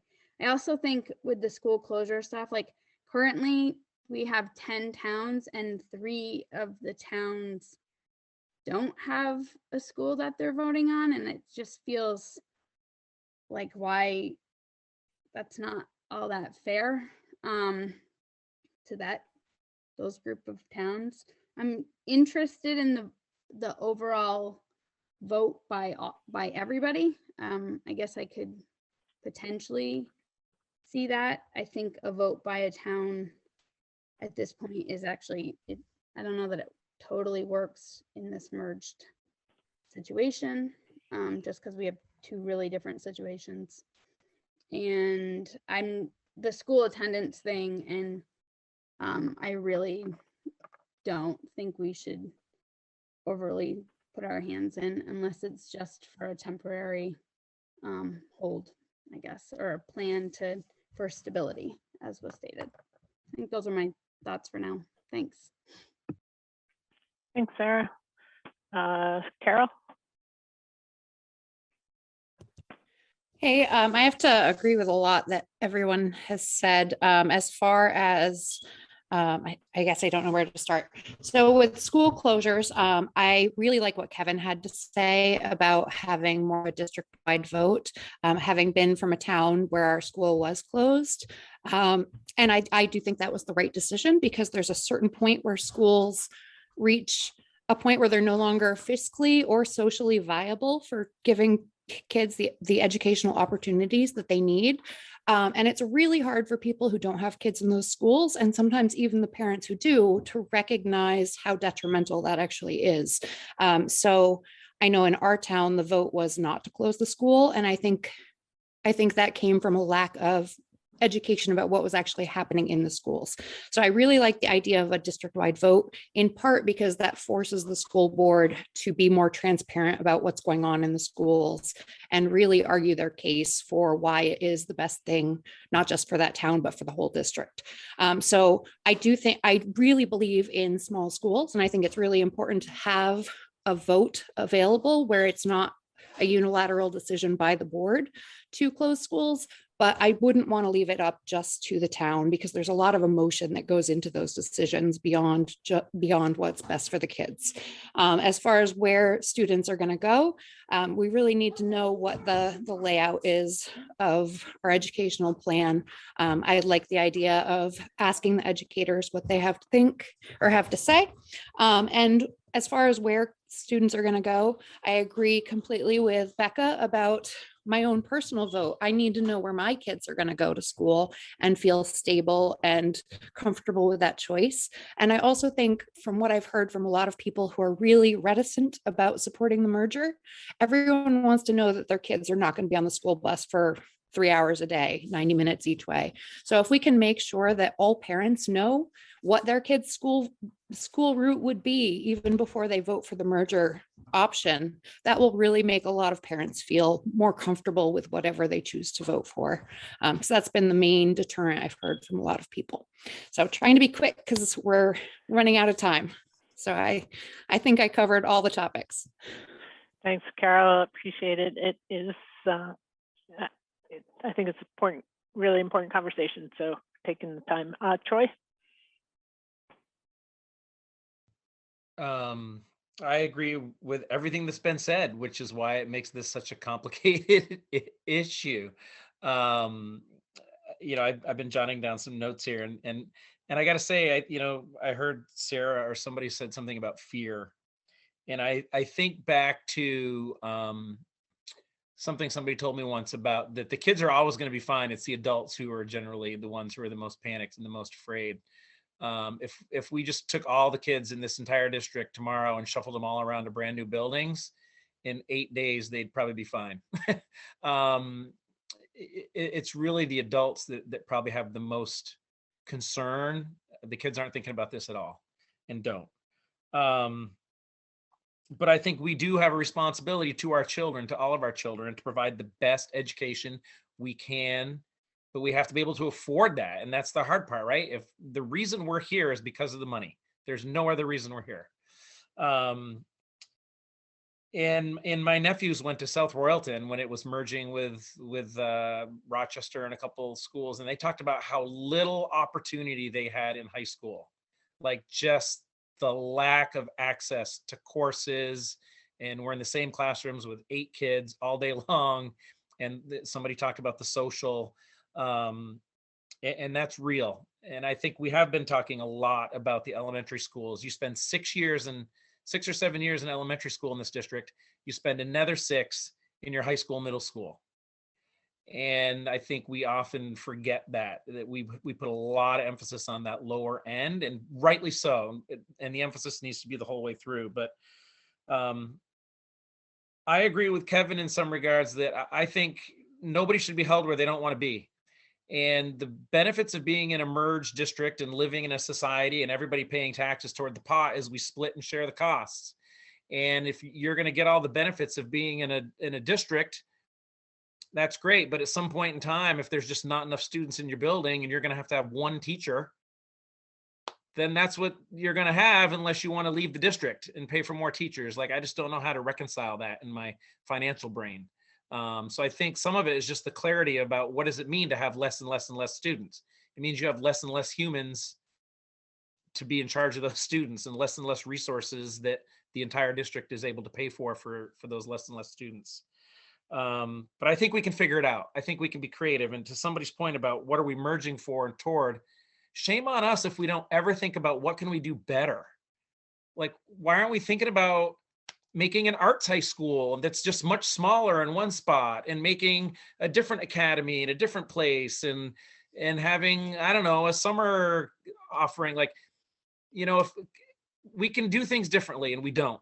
We still run our classes from January to June, and we run them from August to December or January. We're stuck in these boxes, and I think these communities are amazing. And my wife taught in Robinson, my kids went to Bristol, and I teach in a different school district, and all the teachers and the adults in these communities are amazing, and our kids are going to be fine. And I think we have to have the resilience as the adults to make the best possible decisions for everybody, and to think about how do we make the best possible future. I don't know what else to say besides that, but. Thanks, Troy. Martha, you want to? Yep, I agree. Oops, can't see ya. I agree too with everybody, and I think this is really, really a difficult decision. And personally, you know, to answer the question that we were asked about grade configuration, you know, I don't have the answer, but I know it should probably go by numbers and I mean, my thought is what educators think, because they're the ones that know, and I don't. So until, you know, I guess when we get into some of these things, I want to get some input from these people as well. As far as where people go to school, I'm indifferent on that. I'm not. And about the closure, I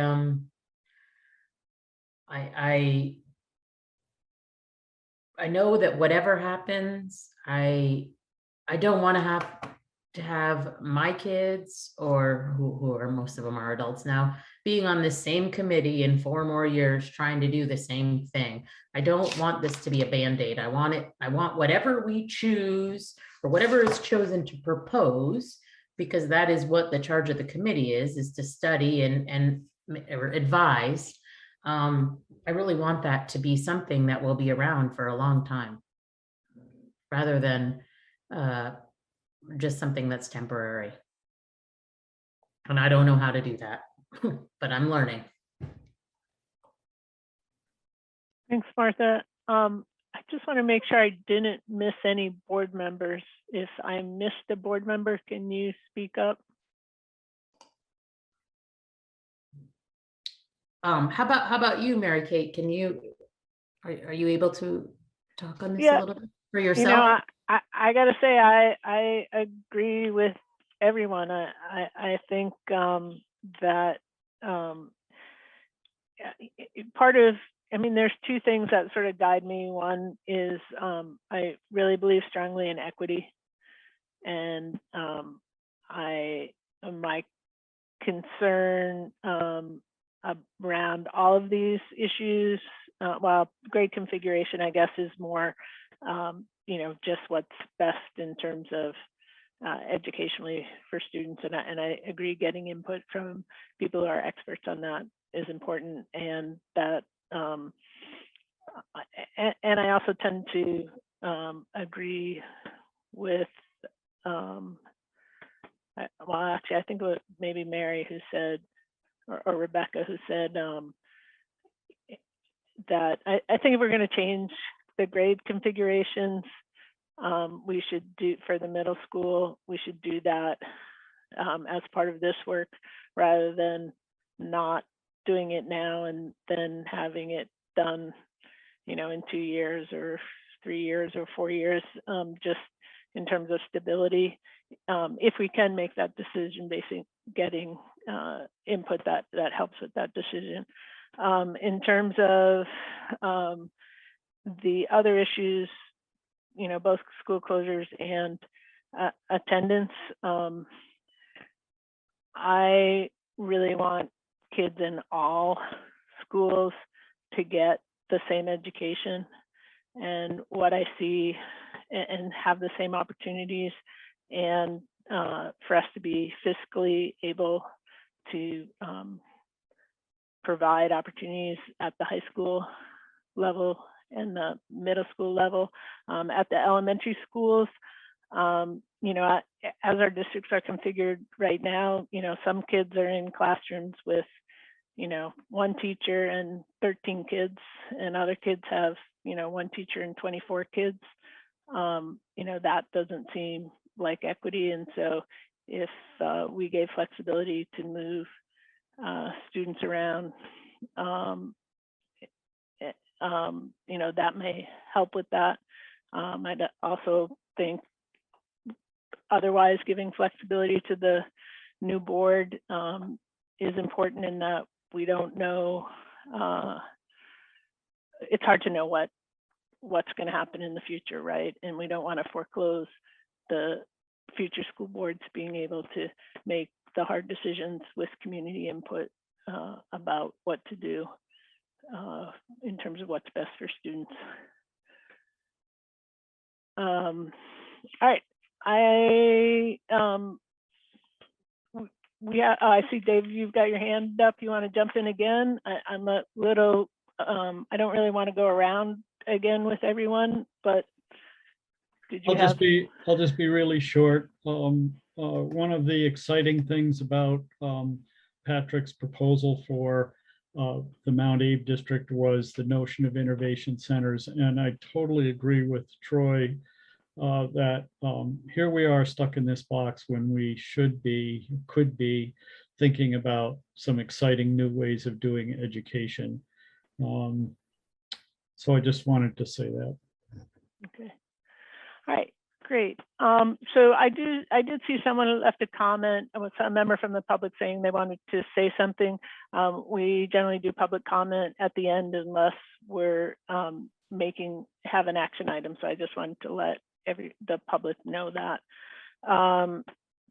So I think this is a start to this conversation, and really, really appreciate all the input from people. You guys shared stuff that I hadn't thought of, and just really appreciate that. I think it's helpful for all of us. Tracy, I'm going to go ahead and let you move us on to maybe something hopefully a little simpler. Well, actually, maybe not the compensation. Yeah. So I have a proposal that we table considerations for board composition and the Article 14A, which should be a pretty easy one for you to consider for a future meeting. I'd like to foreshadow that I think as I work with superintendents and co-chairs, we might need a little flexibility, and I might need some time to work with educators, for example, on their feedback before bringing school closure back to the board. So perhaps the next meeting might end up being focused on understanding considerations for board consideration. In some, I'm foreshadowing the need for flexibility and asking you not to be concretely expecting this on the next agenda, but we will get it on as soon as we can, including the next agenda if we're able, and we'll continue this really good work and the good conversations that you're having. Yeah, and then we'll just keep plugging away at the articles. So with that, if we table those two, Mary Kate, you can go on to communication and public comment. Perfect. Appreciate that, Tracy. And I think that makes a lot of sense. Everybody's good with that, I assume. Okay, great. Communication key points, a lot to try to put into a summary, but who has some thoughts on putting that together?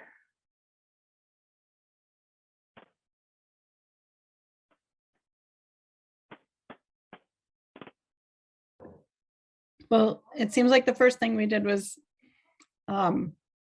refine some of the articles that we had discussed, refine the language on articles we discussed from last time. Thanks. If someone wants to just jump in, go ahead and start speaking. No need to raise your hand on this. Just to piggyback on that, specifically Articles 3 and 4.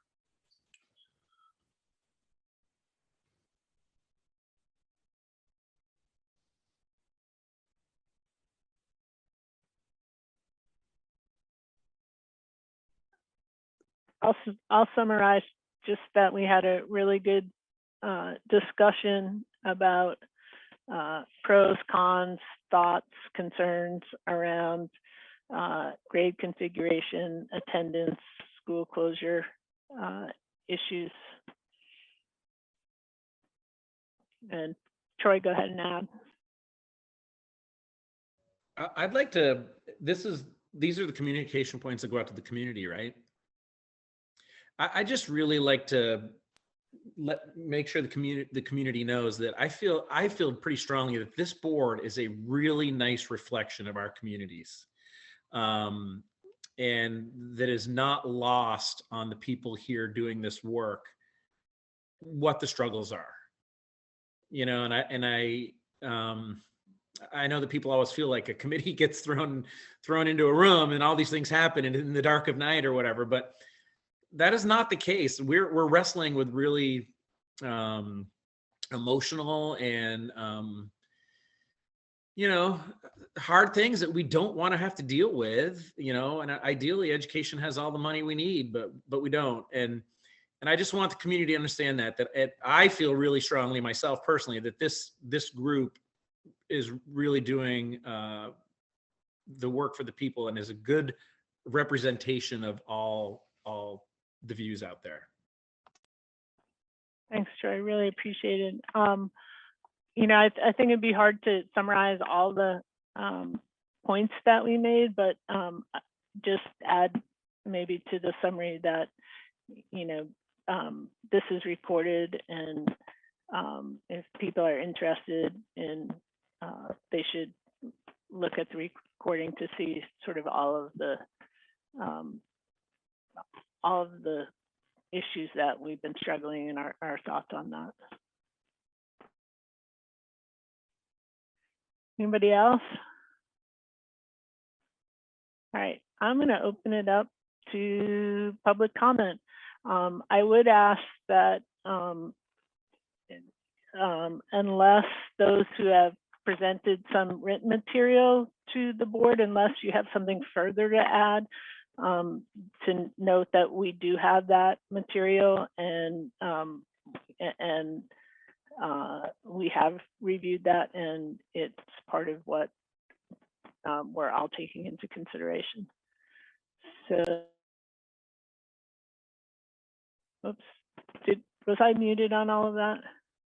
No, okay.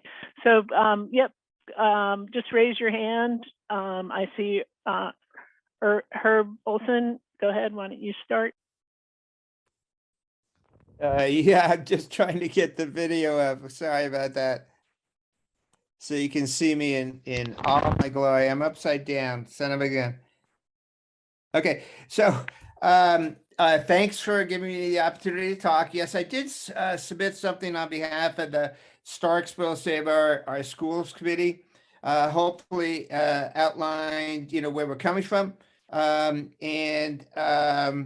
But few additional points. I think especially over on the Virgin side of things, people seem a little mystified about why folks over on the Mount Abe side are all excited about this, and especially Starksboro and Lincoln.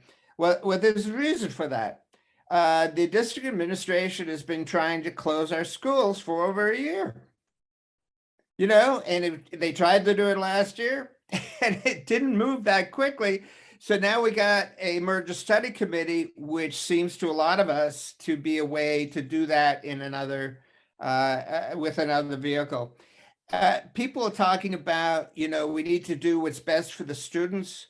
And frequently when people say that, they want to defer to, a district administrator or the board.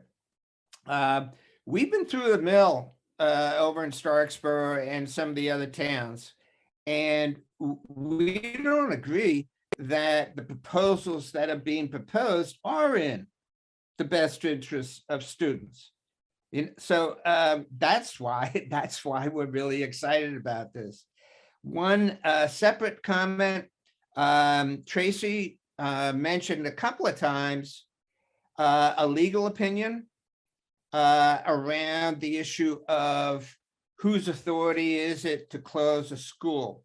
And the language that I heard her say was a little unclear.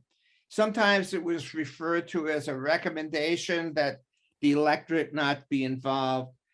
Sometimes it was, well, the state statutes really won't allow you to do that. I haven't seen that opinion. And if that's going to be used as a basis for the committee taking a position, I think it needs to be shared. There are people on this committee who could take a look at the opinion and form, their own judgment about that. Finally,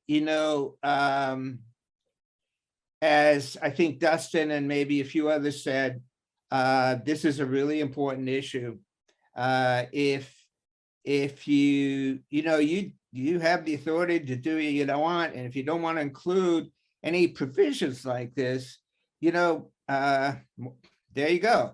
But that will have consequences. And I think you need to take that into consideration. Take a look at the last paragraph of the Starksboro Select Board issue, and you'll see where we'll be heading. Thank you very much for listening. Thanks, Herb. I see, Alex, you have your hand up, but before that, I'm just going to read, Dave, I'm going to just read what you put in the chat just for transparency purposes. Under the open meeting law, we need to share that and let, or Okay. you can read it if you want. I'd be happy to read it. Let's see.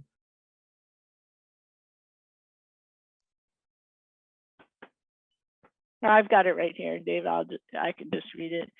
Dave just indicated in the chat, I was interested in the notion of giving the new school board flexibility. I've been on the MAUSD board for a couple of years now and have experienced a version of policy governance that turns over virtually all control.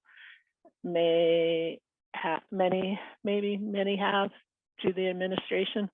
So just, yeah, I just want to read that because as I indicated earlier, we're subject to open meeting law, and so chat and emails and such should only be used if there's things like driving late. So just wanted to get that out there. Alex, go ahead. Thank you. Just to introduce myself, I'm Alex McGuire and I'm from Virgins. I feel privileged that I know everyone representing the Addison Northwest School District, and I know they all are hardworking and dedicated individuals. I'm sure the same is true for the other side. I just want to offer this. I have taken so many notes and jotted down so many questions. I can't possibly share them all. I'll probably try to email. I appreciated Becca saying that they want to hear more from both sides of the aisle, but I want to just ask if you guys could try to clarify your messaging to the public, because I feel like a lot of the work you're doing is buried in your meeting minutes and people just aren't going to go dig and look for those. And I've been trying to read them and I still don't understand what exactly you're doing. Honestly, like, you're not proposing specifics, but you're paying consultants to talk about busing routes. That sounds like you're deciding things. You're writing articles of agreement. That sounds like you're deciding things. So I'm walking away tonight appreciating all the thought and effort going in, but not really understanding the direction you're headed in on the truncated timetable that you're working under. So I think the public needs to hear a lot more about what's going on. I'm just leaving tonight a little bit confused. So I think some clarity would be great. Thank you. Thanks, Alex. Appreciate that. Nancy Cornell. Thanks, Mary Kate. It was very interesting to listen to the points of view tonight. And I've been thinking so much about the issue of school closure. And I just wanted to say a couple of things especially about the work that you're doing. I mean, as I've talked to people in our town and elsewhere about the work of the Merger Study Committee, one of the things that I find, really there's one thing that I found that everyone seems to agree on, and that is that that it's worthwhile to pursue serious conversation about ways our two districts can collaborate to save money. Because as Troy said, this is about saving money and saving money for the long haul. And I think one of the things that where people get upset and emotional, and I would say emotional in the interest of kids, is when collaboration moves initially right to the question of merging governance. And that's where people really seem to part company. And so I've been thinking about how could this proceed in a way that ends up with people working together and feeling good about the where we end up.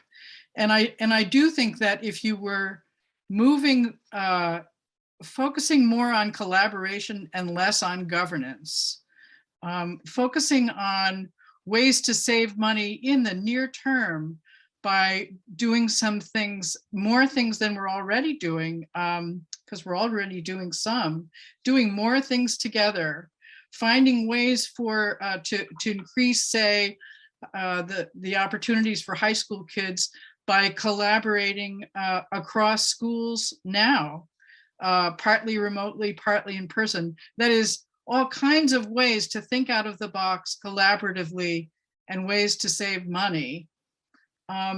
That might help people over the longer haul feel more comfortable about later on considering a merger in governance. Right now, it looks like that would be a terribly divisive thing to do, to merge governance. But there are steps you could take now and over the next year that would give our two districts more experience and build more trust around ways to collaborate, both in the interest of increasing opportunities for kids and in the interest of saving money. So I hope that's something you'll think about. Thanks, Nancy. Anyone else from the public?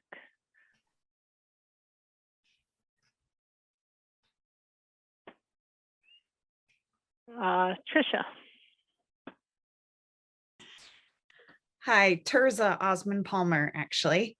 I'm from Starksboro, right down the road from Lincoln, though.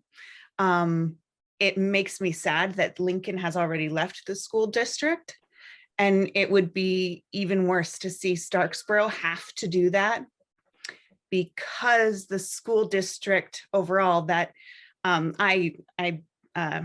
anyway, I won't go into that. Already seems like there are decisions being made without the community's input right now.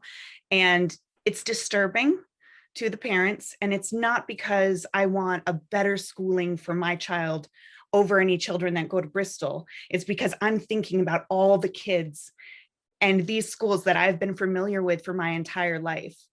I'm not on a board like this because I cannot understand practically many of the words that are going on, especially things that Tracy brought up. And that's another upsetting point, that there's someone being paid to help make a decision who is unrelated, I believe, to either of these school districts that we're working with. I really hope you just listen to the community and let us be involved more. And overall, let us vote on any school closures or repurposing. And like Herb said, there's a last line of the letter that was sent that is, saying that Starksboro could indeed leave the school district as well. And I think that would be detrimental to everybody. But if it has to be done, it has to be done. So thank you for letting me speak.